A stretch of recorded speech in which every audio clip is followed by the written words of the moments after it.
Now, This meeting is being recorded. Dang, bro, that thing is loud. All right, greetings everybody. I am Cam Day, and I'm with my classwork partner Max Patterson, and we did a research on the country of Portugal, and we researched its economy and how it affects its people and affects the people around it. So about Portugal, Portugal is right beside a big country in Spain with the capital of Lisbon.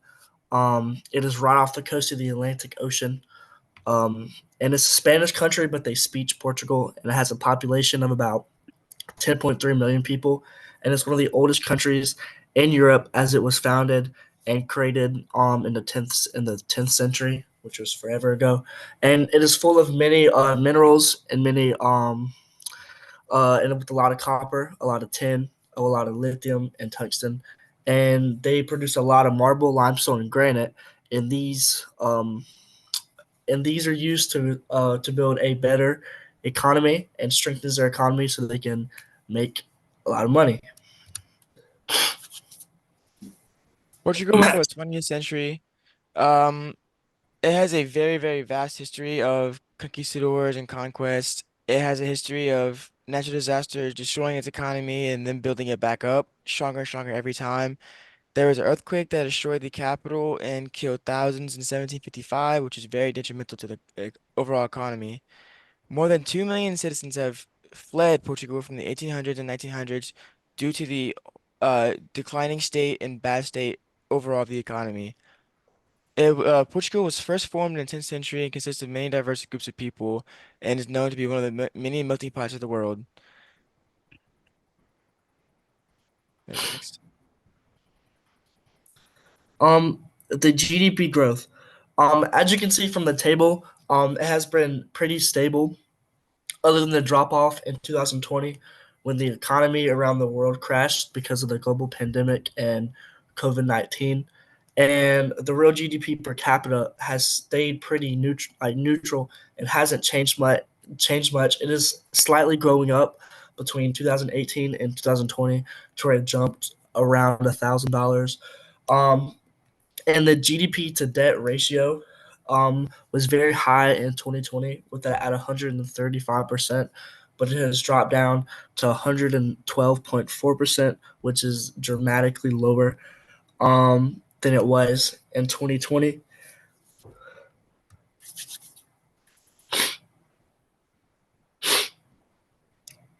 Okay, so the economic growth was seen to be an declining state from 2014, but as the time went on to 2015, they seemed to increase the economic growth, but it was also declined again in 2016.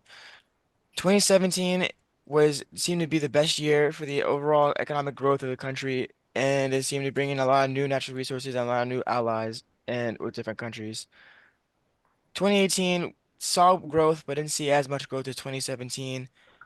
The country economic growth is on an upward slant, varying in how big the growth of each year is. I would like to add on to Maxwell's commentary on this slide. Because over the last decade, Portugal has been dealing with a financial slump, and this was all due to the Great Recession of 2008. And this all started in Portugal due to the inability to effectively distribute the foreign capital, and like how to like right after they joined the eurozone.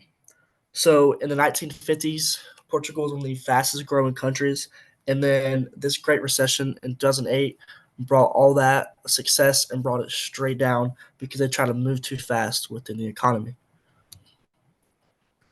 So a couple of facts about Portugal and its very distinct culture.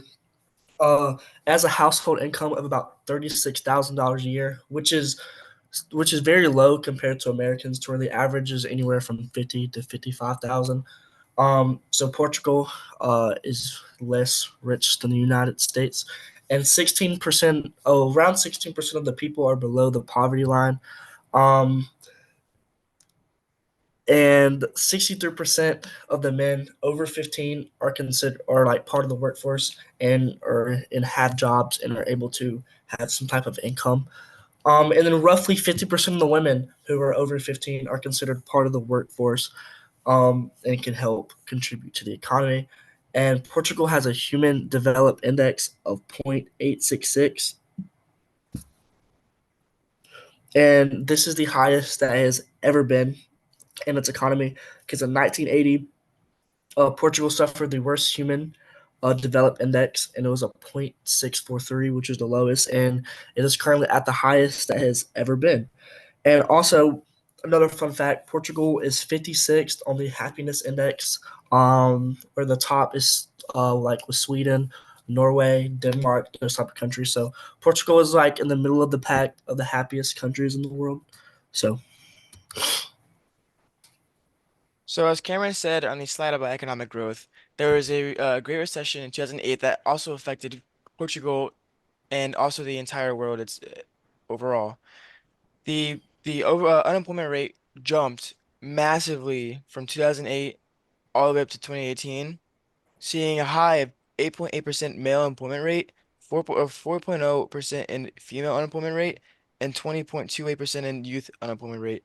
We wouldn't see a high percentage like this until 2020 and 2021 due to the COVID epidemic.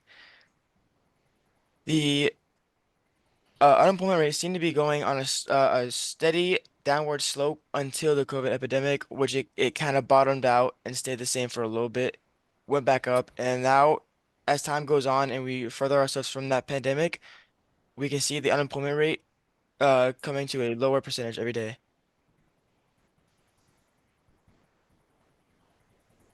um, the inflation rate in Portugal um, is increasing um, compared to 2018, to where it was roughly at 1% in 2018, then dropped another 0.34% in 2019, and then in 2020 with the pandemic of COVID-19, it became a negative tenth percent, and then jumped to 1.3% in 2021, and then skyrocketed to almost 8% in 2022.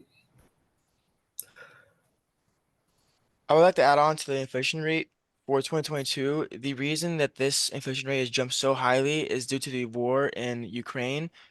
And this war involves two allies of Portugal who had direct contact with both Ukraine and Russia. So due to this war, it is seen that is seeing less economic trade routes and overall natural resources being sent to Russia and Ukraine and back and forth, causing the inflation rate to be skyrocketed from what it is already. And the inflation rate is continuing to rise with the GDP in Portugal because, as we mentioned, in 2020, the entire world was affected and was in a very big financial drought because of the pandemic. So, as the GDP of Portugal is growing, the inflation rate is also growing as well. From the research that we have done, we can say that the Portuguese government doesn't give enough access to the finance and equity investments, and the government actually needs to aim more at business investment and consumer spending. If these targeted more, they can give tax cuts to the consumer, which would boost the money they spend. After reading IMF's article on the strengthening of the Portuguese government, we can see that if they can provide more fiscal support, the vulnerable households and viable businesses can have more support and structure, which would also coincide with the idea that they need to aim more resources at consumer spending and business investment. The overall economy had more support before the war in Ukraine since it had direct links with Russia and Ukraine. But with these recommendations, Portugal can look at a more structured economy in the future. And to go along with Maxwell Patterson, right there, Portugal in the 1950s was growing dramatically compared to its competitors right after World War II. They were skyrocketing, and then they got hit with the recession of 2008, which brought them down. And then on top of that, roughly a decade later in 2020, 12 years, they were hit with COVID-19, which also absolutely plummeted their growth in their economy. So they're slowly building things back up, and they have Spain as a next door neighbor, which is a financial powerhouse, and so they're slowly building their economy back up to what it was in the late 1900s, and they're slowly improving. So with that being said, Thank you for listening to our presentation about the economic downfalls and the uprising of the economy of Portugal. Um, so what you learned is that Portugal has had a lot of ups and downs, and they have been through the Great Recession, and then the war with Ukraine's, and then COVID-19. They have all these different type of events happening, which reflect negatively on their economy, but they're slowly rising and they're slowly becoming up there with their competitors. Thank you. Thank you.